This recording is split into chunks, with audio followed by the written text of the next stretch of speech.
Cancer is caused by the uncontrolled proliferation of cells. Cancer cells are hungry.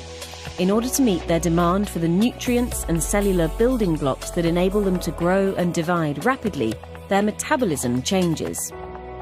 New insights into these processes have sparked interest in developing drugs that target the unique metabolic characteristics of cancer cells. Such drugs have the potential to treat cancers arising from many different tissues while leaving normal cells relatively unaffected. The altered metabolism of cancer cells includes an increased uptake of nutrients such as glucose and glutamine. Also, they start to metabolize glucose in a slightly different way, a phenomenon called the Warburg effect. In all cells, glucose is broken down, in several steps, to pyruvate. In normal cells, most of the pyruvate enters the citric acid cycle in the mitochondria, which effectively act as the energy factories of the cell. In this way, most of the glucose that is taken up is completely oxidized to carbon dioxide.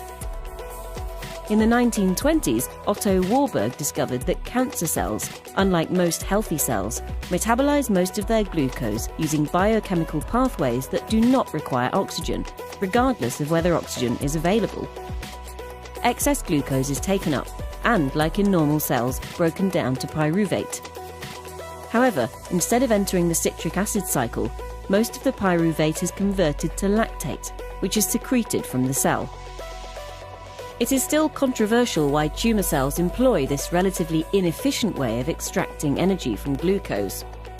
One theory is that the process reflects a metabolic program that cells use to convert nutrients into the building blocks of macromolecules. Cells can be viewed as molecular factories, and glycolysis is not the only aspect of the cell's metabolism that is altered in cancer cells. Cancer cells undergo a general shift from catabolic to anabolic metabolism in order to produce the greatly increased amounts of proteins, nucleic acids, and lipids they need to support their high rates of proliferation. Cancer cells also take up amino acids. Amongst these, glutamine is of particular importance. It acts as a key source of nitrogen, which is required for nucleotide and new amino acid synthesis. In some cancer cells, glutamine also acts as a critical source of carbon, which is required for replenishing the components of the citric acid cycle. Many anti-cancer drugs on the market have metabolic targets in the cells, although for a large proportion of them, the metabolic target was only recognized long after the drug was developed. For example, the widely used chemotherapy drugs 5-fluorouracil and gemcitabine interfere with DNA synthesis. Today, there are a multitude of approaches in development that aim to target different aspects of cancer cell metabolism. For instance, scientists are exploring the possibility of blocking glutamine to interrupt the supply of carbon and nitrogen. They're also considering other enzyme targets that might limit the use of nutrients to make key building blocks. Some strategies are aimed at interfering with the high rates of glucose metabolism and lactate secretion, as described by Otto Warburg. Anti-cancer approaches targeting tumour metabolism face many challenges.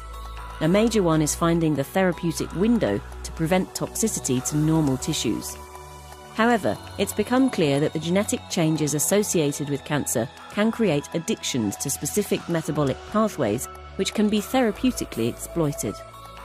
Moreover, cancer cells can be more sensitive to metabolic perturbations than normal cells due to the loss of cell cycle checkpoints.